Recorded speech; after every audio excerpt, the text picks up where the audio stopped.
Buenos días, República Dominicana, sean todos y todas bienvenidos a esta edición de Fuera de Récord.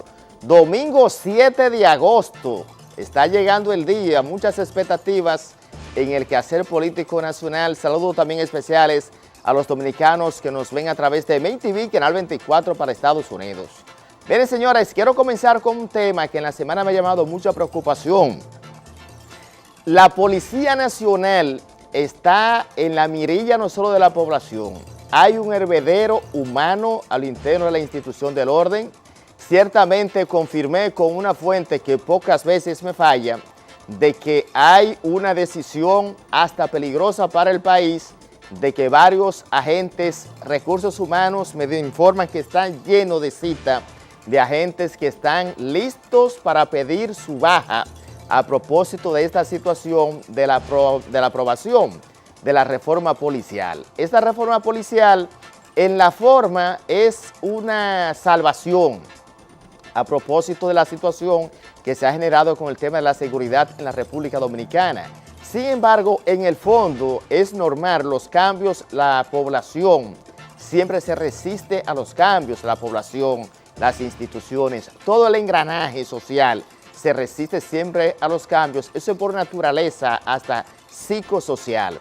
Sin embargo, me llama mucha preocupación y quise confirmar la información con la fuente y ciertamente hay un descontento en las filas de la Policía Nacional porque la aprobación de la ley a propósito del tema de los generales, el desmonte gradual de unos 20, tengo la información de que el próximo 16 el presidente Danilo Medina podría introducir cambios fuertes en la Policía Nacional y comenzar ese desmonte gradual con varios generales que por antigüedad en el servicio podrían cesar de sus funciones. Sin embargo, se tiene un componente económico para el gobierno. Recuerden que hay un especialismo, este es el último salario, es un tema hasta de presupuesto y para iniciar ese proceso que debe ser gradual como está contemplado en la propia ley, se necesitaría también la aprobación que se contemple en el presupuesto de ingresos y ley de gastos públicos para el año próximo. Pero ese debate va para el Congreso Nacional, el tema del presupuesto, eso es para octubre, noviembre aproximadamente, como establece la propia ley, que es que debe conocerse el presupuesto. Y entonces, lo que más ha llamado a preocupación, el descontento en las filas de la Policía Nacional es cuando los agentes se han dado cuenta de que ciertamente, tal y como planteaba el Procurador General de la República, las dobles funciones de los policías, como establece específicamente el artículo 153 de la ley, en lo referente a los tipos de faltas graves, incluye en su párrafo en el apartado 20, el desempeñar cargos públicos o privados remunerados, salvo si el segundo se presta en el área de docencia en jornadas distintas a las que han sido designadas en los casos reglamentados por el Consejo Superior Policial. O sea que es una falta grave tener un trabajo adicional a lo que usted hace como policía. Y entonces los agentes se han percatado de esa realidad y por eso la situación de intranquilidad y de incertidumbre de que varios agentes están pidiendo sus respectivas bajas en la institución del orden y eso es sumamente peligroso. Entonces, el apartado del artículo 21, el referido artículo indica que ejecutar, oigan bien, estoy leyendo textual lo que plantea el artículo, ejecutar trabajos ajenos a su labor como policía durante la jornada también será una falta grave, Entonces, eso ha llevado el descontento a las filas de la Policía Nacional y de hecho su vocero, el distinguido amigo el general Nelson Rosario, ha pedido a los policías a no renunciar y que esperen la aplicación de la nueva ley. Esa misma situación también podría estar pasando en otros mandos militares, no por la parte de la ley, sino por la parte de la motivación como tal. ¿Qué quiero decir con esto? Que además del componente, porque los policías en sentido general ganan un salario de miseria, ganan un salario por debajo de lo normal. Y a eso entonces usted le agrega el tema falta grave. Complica más su situación por el hecho de que todo el que entra a cualquier institución yo entro, soy periodista, la misión al final, ser director de un medio. Esa es la ideología, ese es el concepto, eso es la aspiración hasta donde uno quiere llegar. Si usted es policía y se engancha como raso, mire, por su cabeza no pasa otra cosa más que el rango y llegar a ser jefe también. De hecho, si usted es cardenal, usted aspira a papa. Eso es normal, la dialéctica de la vida, y el que no la concibe así, automáticamente usted se convierte en un muerto vivo porque usted no tiene aspiración. El camarógrafo ahora mismo aquí en este canal, él está detrás de la cámara, pero mañana él quiere ser director de cámara, quiere ser director general del canal también, o también quiere ser productor y estudiar y estar aquí donde estamos nosotros, porque esa es la dialéctica. Si usted no tiene ese crecimiento, usted ni sirve para servir, ni vive para servir. Entonces, usted se va a mantener estancado y el ser humano no puede estar estancado por su propia naturaleza. Entonces, de mantenerse esa situación, pienso que el propio jefe, las instituciones, los representantes estarían en la necesidad de bajar la tensión en la Policía Nacional, porque si además del salario de miseria, usted le agrega el castigo y la falta grave, claro, estoy partiendo de lo que dice la propia ley de la reforma policial. Lo que considero es que entonces veo un doble problema. Los que se van dejarían la institución vacía, desierta, en un país que necesita tanta seguridad, pero si usted convoca a los jóvenes para que se enganchen, entonces no hay una motivación para que el joven bachiller, el joven normal, el joven profesional quiera ingresar a las filas de la Policía Nacional y hacer una carrera bonita, hacer una carrera decente y poder crecer y desarrollarse y que le sirva de ejemplo al país, a su familia y a usted mismo como ser humano, porque sé que los rangos llaman mucho la atención y más el que le gusta servir y ser policía de vocación. Usted no ve el orgullo de la Policía de Nueva York, FBI, Policía de Nueva York, New York Police, un orgullo terrible porque tienen sus problemas resueltos y por eso es que aquí usted ve los policías picando, pidiendo los semáforos para poder sobrevivir y por eso también le planteaba hace varios meses que he sido un defensor y estoy de acuerdo con la modernización de la Policía Nacional 100%, inclusive planteo, y lo he planteado, de que el Palacio de la Policía deben destruirlo, hacer un parqueo ahí y mudar eso, mudar esa digna institución para salir del Trujillato, sacarla de ahí, cambiar el color gris a los policías, cambiar la mentalidad, pero incluyan el salario. Se lo estaba planteando desde que se iniciaron los debates. El tema salarial debe estar contemplado en la ley para que les sirva de motivación a esos agentes. Ahora la situación se torna un poco más compleja porque el tema salarial, repito, está provocando una situación que podría desencadenar estampidas masivas de agentes que están por renunciar a sus funciones en la Policía Nacional. Me voy a la pausa, cambiar de canal, que hace un delito federal. En breve, en el plato fuerte, Sergia Galvá del Foro Femenino, las mujeres que están llevando la voz cantante a propósito de estos debates con relación al controversial Código Penal y la despenalización del aborto. No se mueve y ya volvemos.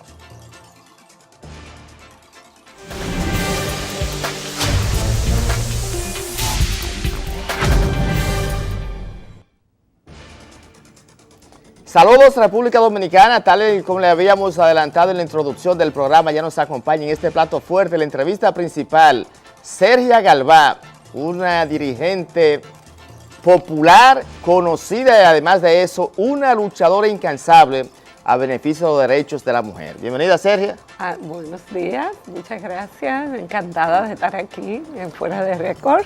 Ustedes han tenido una agenda sumamente activa en los últimos días a propósito del tema del aborto. Ustedes han llevado la voz cantante en esta lucha que se libra con el Congreso Nacional. Sin embargo, a pesar de los esfuerzos que hemos visto que ustedes han realizado con diversas actividades, en la forma luce que han ganado la batalla. Sin embargo, cuando vamos al fondo, vemos como que están luchando en el desierto, porque todo luce indicar que cuando se inicie la segunda legislatura, el próximo 16 de agosto, la pieza podría ser aprobada tal y como fue enviada por la Cámara de Diputados.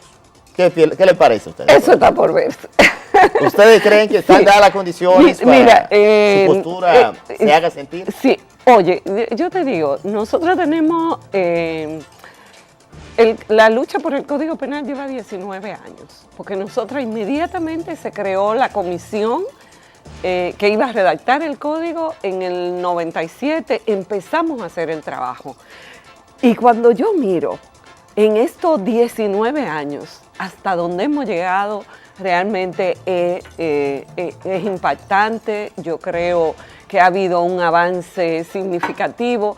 Hace 19 años hablábamos nada más las feministas, un grupito muy pequeño de Código Penal. Hoy, frente al Código Penal, en el 2006, el presidente de la República, Leonel Fernández, lo devuelve al Congreso para que incluyan las causales de la despenalización por causales. Vuelven y lo penalizan de manera absoluta, y el presidente Danilo Medina lo devuelve nuevamente con argumentos muy sólidos sobre la importancia de despenalizar el aborto en 3 causales. No es el aborto legal como ocurre en otros países. Son 3 causales que afectan la vida, la salud y la integridad de las mujeres. Ese punto precisamente, derechos fundamentales. Ahí la quería llevar, porque da la sensación de que ustedes se oponen a todo. No, en lo absoluto. Es el mensaje, en la forma. Desde que nosotros presentamos nuestra propuesta al Congreso, nosotros hicimos una propuesta de Código Penal y hemos hecho una propuesta, desde el inicio hemos sido firmes en reclamar 3 causales. Cuando corre peligro la vida de la mujer, o sea, cuando ya está seguro que esa mujer, si continúa con ese embarazo, va a morir. Quiero poner un ejemplo: una mujer que tiene un embarazo fuera del útero, le llaman embarazo ectópico científicamente. Un embarazo fuera del útero es un embarazo que es seguro, que cuando empiece a crecer va a explotar, va a estallar y la mujer va a morir. Entonces decimos, un embarazo ectópico se debe despenalizar el aborto, y debe ser una situación que la valore el médico con su paciente, porque corre peligro su vida. Y déjame decirte, lo que hemos encontrado es que la población, en términos general, cuando usted le plantea si su esposa, si su hija, si su madre va a morir frente a un embarazo que atenta con su vida, todo el mundo dice, pero claro que sí. Primera causa. Segunda causa, cuando un embarazo tiene una malformación incompatible con la vida. Y ojo con esa palabra, incompatible con la vida. O sea, un embarazo que científicamente se sabe que no va a sobrevivir fuera del útero. Una gente que tiene síndrome de Down, una gente que va a vivir toda su vida, una gente que le faltan sus 4 extremidades, es una persona que puede vivir. O sea, nos estamos refiriendo a casos en que es imposible clínicamente, científicamente sobrevivir. Por ejemplo, un embarazo sin cerebro. Si no tiene cerebro, sabemos que inmediatamente a las pocas horas de nacer va a morir. Entonces ya ha sido catalogado como un acto de crueldad, inhumano, violatorio de los derechos de las mujeres, obligar a una mujer con un embarazo que se sabe que va a morir inmediatamente vea la luz, obligarla a continuar con ese embarazo. Es una tortura. Hay que ponerse en el zapato de esa mujer y decir, mira, no, tú te mantienes ahí estos 9 meses sufriendo, a sabiendas de que inmediatamente nazca va a morir. Es una crueldad. Ese planteamiento ustedes lo hicieron a la Comisión de Salud de la Cámara de Diputados. ¿Ustedes consideran que fueron crueles los legisladores a la hora de introducir ese párrafo? Por supuesto que es un acto de crueldad, es un acto de violación a los derechos humanos. Es como llevar a las mujeres a considerarla como una incubadora. Tú eres una incubadora, tú eres un objeto. No importa, tú eres un objeto. Tus sentimientos, tu salud, tu integridad, eso no cuenta. Entonces son esas 3 causas. Y la otra causa, en caso de incesto, o sea, léase, cuando un papá, un abuelo, un hermano viola a una mujer, a una niña, a una adolescente, y esta resulta ser embarazada. Y esa mujer no está en condiciones de continuar con ese embarazo fruto de una violación de su padre. O sea, es una tortura, es otra doble violación. Incluso ya en los estándares internacionales de derechos humanos ha sido catalogado como una violación y como un acto de violencia permitir y obligar a una mujer en esas condiciones a seguir con ese embarazo. Ahora bien, te violan, tú tienes una hija, te la viola su padrastro. Sí. Esa mujer está en condiciones, si es una niña, ella y su familia están en condiciones, y dicen, mira, vamos a aceptar el desafío. Por las razones que consideren. Claro. El Estado está en la obligación de garantizar las condiciones emocionales, psicológicas, incluso debiera ser hasta económica, para que esa persona lo tenga. Pero si no están en condiciones, tampoco la puede obligar, porque la otra cosa es que con la depenalización en estas 3 causales, no estamos diciendo que todas las mujeres violadas tienen que obligatoriamente interrumpir ese embarazo, que todas las mujeres que tienen un feto con malformación incompatible con la vida están obligadas. Si una mujer que tiene un embarazo anencefálico, que sabe que va a morir después a las pocas horas, dice no, yo me voy a dar este sacrificio. Esos son, Sergio, los argumentos humanos. Sin embargo, he observado que en los últimos días, precisamente el pasado domingo estuvo en este programa el presidente de la Comisión de Salud del Senado, el senador Luis René Canaán, representante de la provincia Hermanas Mirabal. Luis René planteaba de que para lograr esa despenalización hay que modificar la Constitución. Y estoy observando de que ahora el debate hay un viraje hacia la parte constitucional. Y entonces le hago la pregunta, porque no sé si ya ustedes tienen en carpeta los pasos a seguir, porque estamos a días para que se inicie la segunda legislatura ordinaria y ese tema fue enviado a la Comisión de Derechos Humanos de la Cámara de Diputados. Entonces ahora está el dilema, porque le observé pacientemente los argumentos humanos que usted plantea, son válidos. Ahora el tema constitucional, el artículo 37 de la Constitución. Maravilloso. Ese mismo personaje, cuando estábamos discutiendo, hace referencia al honorable senador. Sí, okay. Cuando estábamos discutiendo sobre el artículo 37, nosotros decíamos, ojo, este artículo quieren introducirlo para luego hacer unas artimañas y impedir la despenalización del aborto en algunas causales. Pero República Dominicana, y quiero poner en contexto, es de los pocos países, 6 países en el mundo, 6 países que tienen penalizado de manera absoluta el aborto. O sea, y no estamos quedando solos porque los otros están por despenalizarlo. O sea, 6 países en el mundo entero, incluso en países donde hay violaciones graves a los derechos de las mujeres, está despenalizado, aún en Italia, la ciudad del Vaticano. Entonces, es una mentira plantear eso, y por una razón muy sencilla. La mayoría de países tienen el derecho, la protección a la vida desde la concepción. Guatemala, por ejemplo, Venezuela,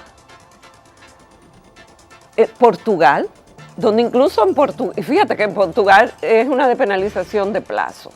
A determinada etapa gestacional se puede interrumpir el embarazo sin ningún problema, y tiene exactamente el mismo artículo. Claro, son constituciones diferentes. Ecuador, no, pero digo, en términos de la Constitución, tienen ese mismo artículo en la Constitución. O sea, ¿coincide 37 o coincide un número de esa Constitución con la situación? No.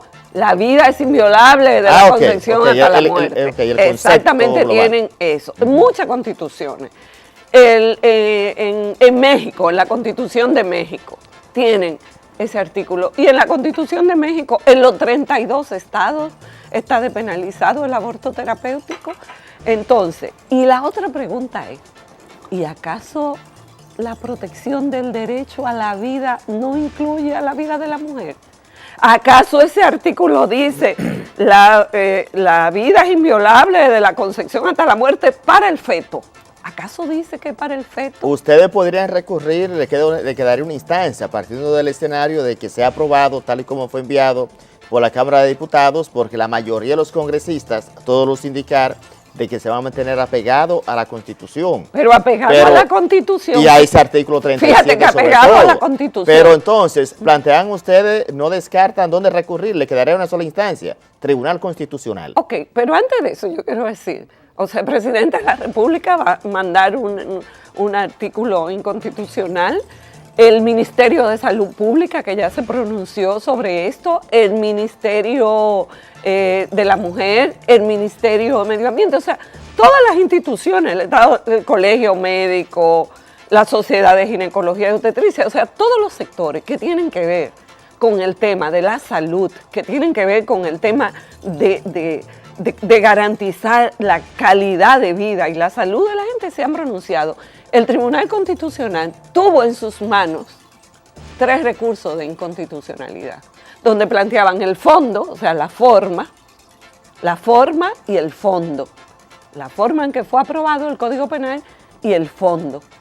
Ya lo planteó, la Iglesia Católica presentó un recurso de inconstitucionalidad. ¿Y sobre qué se pronunció el Tribunal Constitucional?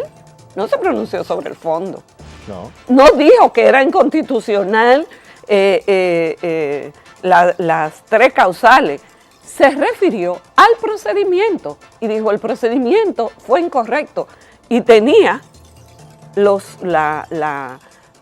recurso de inconstitucionalidad para el contenido y para la forma, y no lo hizo. O sea, ya el Tribunal Constitucional se pronunció, y se pronunció al decir, yo no voy a reconocer que esto es inconstitucional. Entonces, bueno, pero yo dudo, realmente, mira, yo dudo que esto pase. Yo creo que es una propuesta, la de la penalización absoluta, es una propuesta totalmente minoritaria. La población dominicana, en términos general, está a favor de estas 3 causales. Hay muchas posiciones encontradas. Las encuestas lo plantean. Entonces, y además, este no es un problema religioso, este no es un problema moral. Estamos frente a un problema de salud pública y frente a un problema de derecho. Y República Dominicana, fíjate que ya se pronunciaron todos los relatores especiales a nivel mundial de Naciones Unidas que tienen que ver con discriminación, que tienen que ver con tortura y que tienen que ver con salud. Ya se pronunciaron diciendo, República Dominicana, cuidado, porque esto sería violatorio de los derechos humanos de la cual República Dominicana es responsable. Pero la misma Constitución establece que el Estado no puede obligar a nadie a someterse a un procedimiento que va contra su salud. La misma Constitución dice que el Estado tiene que garantizar en su artículo 61 el derecho a la salud y a la vida. Y cuando usted está obligando a una mujer a morir, usted no está garantizando la salud. Entonces yo creo que se va a imponer la sensatez, que se va a imponer el planteamiento mayoritario, que se va a imponer todo lo que tiene que ver con derecho. Y se va a tener que despenalizar en las 3 causales. Esto es insostenible en materia de salud. Aquí en el país mueren alrededor de 200 mujeres cada año. Ya el Ministerio de Salud dijo, esto va a seguir incrementando la mortalidad materna. Aquí nosotros tenemos que cada día incluso son más las mujeres víctimas de violación sexual y que resultan en un embarazo. Entonces, la prevención del aborto, nosotros la podemos hacer, la sociedad la hace. ¿Cómo? Con educación sexual en las escuelas, previniendo embarazo a temprana edad, previniendo, ayudando a que las niñas, las adolescentes distancien en edad el inicio de sus relaciones sexuales. Hay un punto que lo quiero compartir después de la pausa. La propuesta del magistrado Alejandro Vargas de que se haga un referéndum es un punto también que debe tomarse en consideración en medio del debate. Me voy a la pausa, cambiar de canal, caso un delito federal. Estamos conversando con Sergia Galván, representante del Foro Femenino, a propósito de este debate que tiene que ver con la ley, el Código Penal y los debates suscitados a propósito del tema del aborto. Vamos a la pausa y ya volvemos.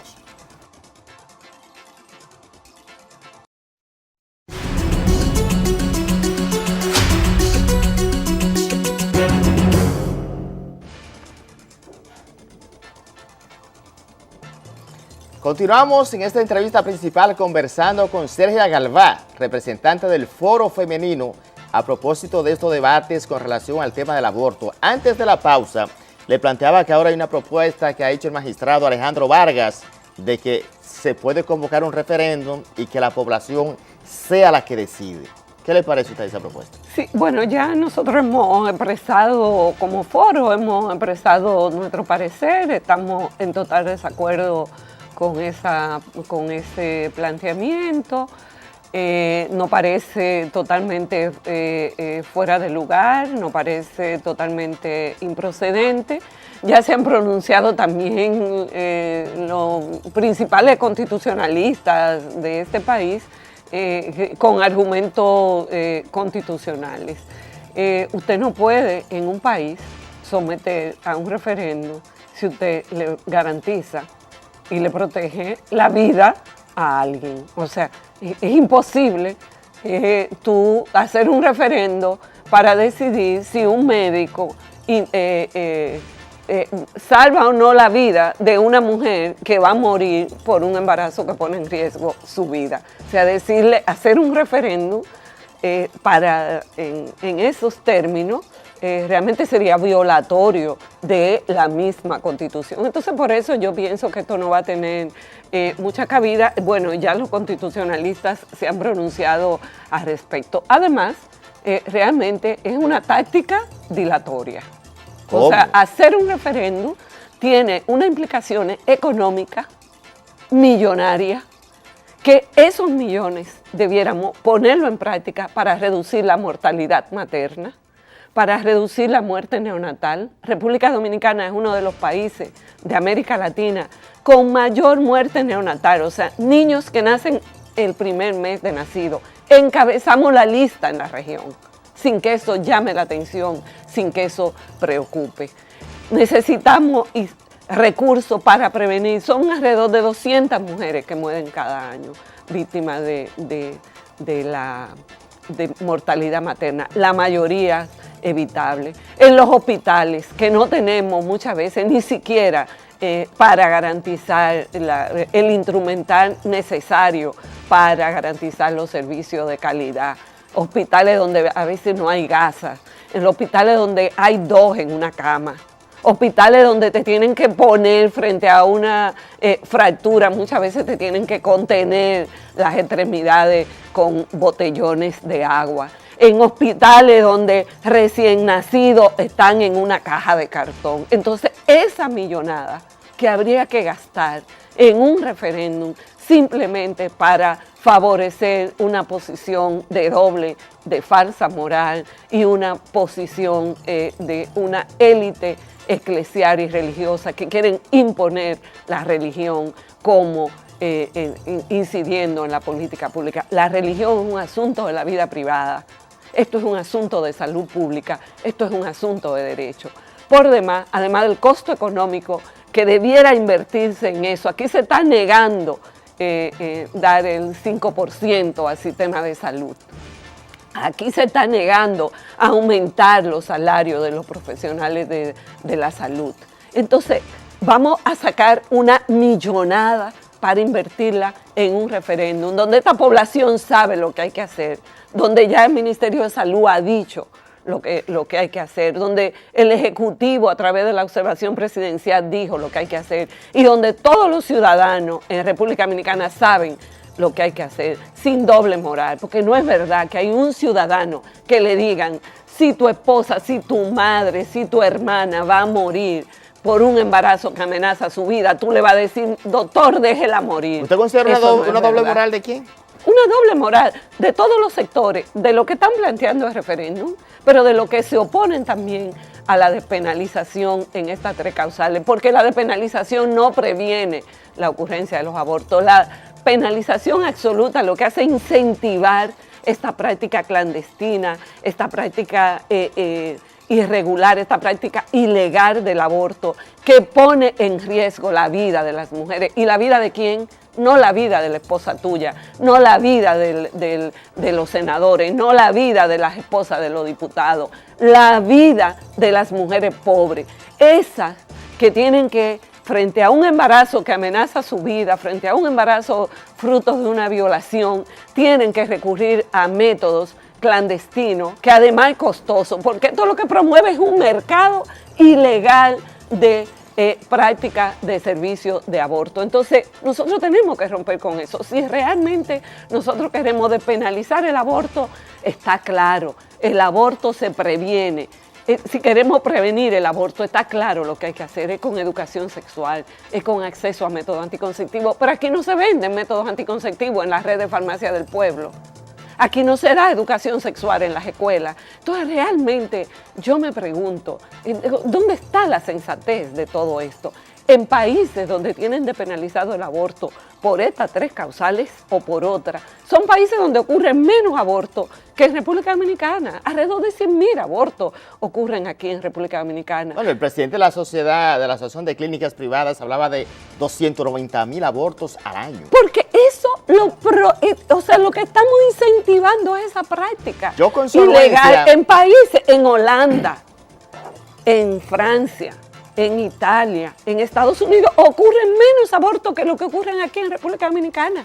Y entonces, realmente aquí tenemos que tomar esto con seriedad, ver esto como un asunto de salud pública, como un asunto de derechos humanos. Esto no tiene nada que ver con la religión. ¿O acaso el 80% de los que están de acuerdo son ateos y son ateas? ¿Acaso ese 80% no son mayoría católicos, evangélicos? No, esto no tiene nada que ver con la religión. Es un asunto de derecho y no importa. La comunidad evangélica también se suma vía al planteamiento a Fidel Lorenzo, coincidiendo con los senadores con el tema de la Constitución. Exactamente, pero esas mujeres que van a interrumpir el embarazo son evangélicas, son católicas, solamente que no son ni la esposa del reverendo Lorenzo, no, son esas mujeres pobres, a esas que nosotros estamos sacrificando, porque como bien decía el senador Valentín, si a mi hija me la violan y sale embarazada, yo o voy preso o yo me voy a Miami a interrumpirle el embarazo. Y eso lo hacen aquí en la clínica privada o en el exterior. O sea, realmente, además, una legislación. ¿Acaso las legislaciones no tienen un propósito? ¿Acaso no es el interés de una legislación no es solucionar un problema? No es aportar a la solución de un problema, hasta donde tengo entendido. Las leyes se hacen para eso. Usted habla de propósito, entonces me deja abierta la posibilidad de pensar que es un despropósito la aprobación. Totalmente. Y además, déjame decirte, o sea, ¿estamos contribuyendo a solucionar el problema? No estamos contribuyendo. Entonces, ha resultado, la penalización absoluta ha sido un total y absoluto fracaso. Y por eso, todos los países que quieren de verdad enfrentar sus problemas han tomado decisiones en sentido contrario.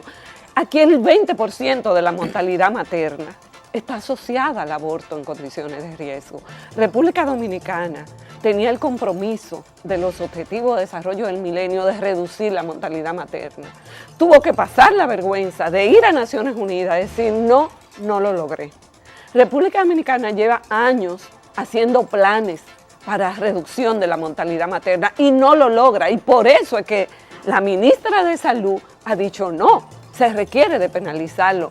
El director general de Servicios Nacionales de Salud, la Sociedad de Ginecología y Obstetricia, o sea, todo a lo que realmente le importa la vida y la salud de las mujeres. Con su anuencia, yo quiero compartir con usted y los televidentes. Vamos a ver lo que piensa la gente de la calle, el ciudadano común, con relación a este tema. Director, vamos a ver lo que piensan los ciudadanos de la calle con relación al tema y entonces vamos a volver a conversar con Sergio Galván.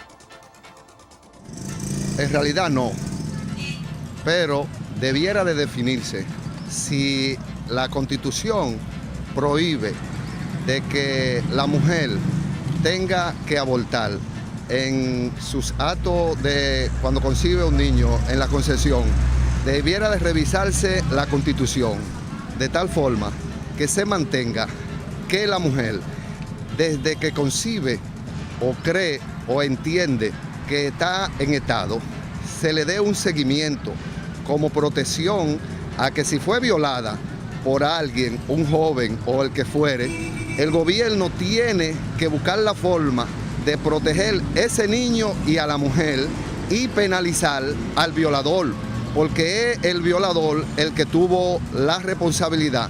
No, señor, no estoy de acuerdo con eso. Claro, porque dime, el aborto no puede pasar. No estoy de acuerdo. Caen comentarios, solo Dios es el que manda. Y Dios dice que la vida Él la da y Dios es el que tiene derecho de quitar la vida. Solamente Dios. Oh, hay que penalizarlo. Claro que sí, porque uno no puede quitarle la vida a nadie. Yo diría que sí, yo no estoy de acuerdo con el aborto, porque a todo el vientre, al vientre que cae un ser humano debe de salir al mundo. Yo estoy de acuerdo que se penalicen, porque es un crimen como uno cualquiera. Ay, sí, definitivamente. Lo que hay que evitarlo para no tener que llegar a esos términos. ¿Está usted de acuerdo que se penalice al médico y a la mujer que provocan el aborto? Sí, sí. ¿Y cuál es así? Porque es una vida humana que están matando. Bueno, Sergio, ya vimos lo que piensa el ciudadano común, posiciones encontradas como está la sociedad dominicana. Para finalizar, una conclusión final, ¿cómo van ustedes ahora en adelante la agenda ante esta situación de choque? Porque definitivamente el tema ha llamado mucho la atención y es centro de atención ante la opinión pública el día de hoy. Bueno, nadie está a favor del aborto, yo no estoy a favor del aborto. Estamos a favor de que el aborto se despenalice en casos muy especiales, cuando corre peligro la vida de la mujer, en casos de violación e incesto y cuando hay malformación incompatible con la vida. La mayoría de la población dominicana se ha pronunciado a favor de estas tres causales. Este no es un problema de religión, este no es un problema de moral, esto es un problema de salud pública, esto es un problema de derechos humanos. Nosotras como Foro de Mujeres nos vamos a unir a la lucha que ha venido librando el Poder Ejecutivo con Danilo Medina, que ha planteado que se despenalice el aborto en estas tres circunstancias. Vamos a seguir apoyando esta decisión del presidente de la República. Pero eso fue una ocasión. Vamos a seguir apoyando. Eso fue una ocasión, pero, hay que esperar pero no se ha pronunciado, todavía no se ha pronunciado. Claro, hay antecedentes. El Salud Pública, el Ministerio de Salud Pública se pronunció también a su favor. El Ministerio de la Mujer, la Sociedad de Ginecología, el Colegio Médico. Entonces nosotros vamos a seguir esta lucha. Esperamos que el Senado realmente escuche estos argumentos de derechos humanos, de salud, que escuche que el artículo 37 también contempla la vida de la mujer, no habla solo de la vida del feto. Nosotras esperamos de verdad que el Senado tome una decisión sensata, apegada a los derechos humanos, apegada a la salud y de tomar una decisión contraria. Apelamos al presidente de la República a que nuevamente lo observe, nuevamente lo devuelva para atrás. No importa cuánto tiempo ese código lleve, el código no puede estar por encima de la vida de las mujeres. La vida y la salud de las mujeres está por encima del código y eso hay que garantizarlo. Y esperamos que la ciudadanía independiente de su religión, independiente de su creencia, independiente de su ideología política, se sumen a este esfuerzo de asegurar que no sigan muriendo las mujeres, que no vayan a la cárcel niñas violadas que interrumpen un embarazo. Yo creo que ameritamos ese consenso, ameritamos, las mujeres esperan que esta sociedad no le falle nuevamente, que a esas mujeres violadas la sociedad no le falle doblemente. Esperamos que la sociedad dominicana se comprometa con reducir la mortalidad materna y con garantizar los derechos humanos. Esto, repito, no es un asunto de religión, es un asunto de salud pública, es un asunto de derechos humanos. Debemos garantizar que los profesionales de la salud puedan ejercer su profesión apegado a los criterios científicos y en cumplimiento de su función, que ha sido salvar la vida. Entonces no podemos hacer una ley que interfiera con el ejercicio profesional. Entonces nosotros estamos muy convencidas de que el Senado va a escuchar, va a poner el oído en la población, de que el Senado va a poner el oído en los derechos humanos, va a poner el oído en la vida de las mujeres y va a tomar una decisión en consecuencia. Sergio, se nos terminó el tiempo, agradecemos infinitamente que hoy domingo usted esté con nosotros llevando esta orientación con un tema tan controversial en la República Dominicana. Muchas gracias. Gracias, señores. Hasta aquí mi trabajo. Elvis Lim estuvo con ustedes. Fue la participación de Sergio Galván, representante del Foro Femenino, a propósito de este tema y el debate del Código Penal y la despenalización del aborto. Hasta la próxima semana en otra edición de Fuera de Récord.